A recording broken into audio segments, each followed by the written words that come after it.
మా సహచర మంత్రివర్గ సభ్యులకు తెలంగాణ రాష్ట్ర రైతాంగం తరఫున నేను కృతజ్ఞతలు తెలియజేస్తున్నా.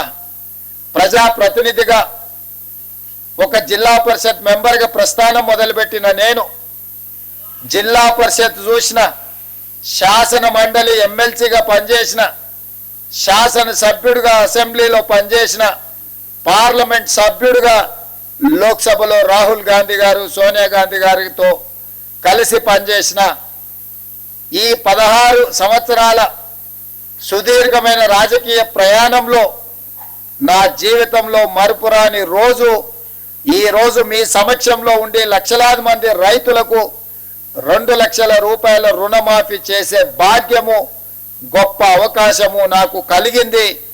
మీకు మనస్ఫూర్తిగా ఈ అవకాశం అందించినందుకు ధన్యవాదాలు తెలియజేస్తున్నా.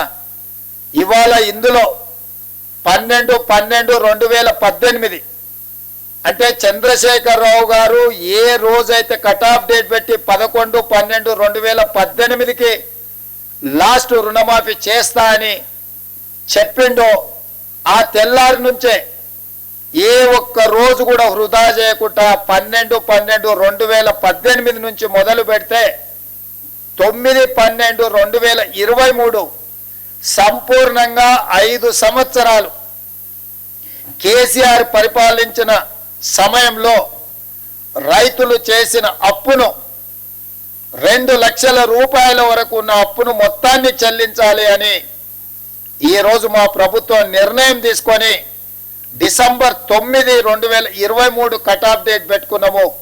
డిసెంబర్ 9కు ఉన్న ప్రత్యేకత మీకు అందరికీ తెలుసు. తెలంగాణ రాష్ట్ర ఏర్పాటు ప్రక్రియను ప్రారంభించిన రోజు డిసెంబర్ 9. అదేవిధంగా మన తెలంగాణ రాష్ట్ర కళ సాకారం చేసిన శ్రీమతి సోనియా గాంధీ గారి జన్మదినం కూడా డిసెంబర్ 9. అందుకే డిసెంబర్ 9 మనందరికీ ఒక పండగ, మనందరికీ ఒక శుభకార్యం జరుపుకునే సందర్భము, మనందరం కూడా సంతోషాన్ని కలిసి పంచుకునే సందర్భం.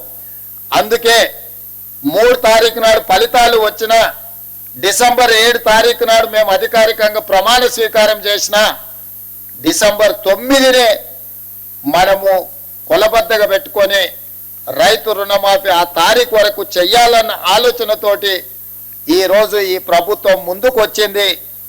ఇంత మంచి కార్యక్రమం అద్భుతంగా ఏ సమస్య లేకుండా, ఏ అవాంతరాలు రాకుండా ఈ కార్యక్రమాన్ని పూర్తి చేసే ఒక సంకల్పంతో ఈరోజు ముందుకు వస్తున్నాము.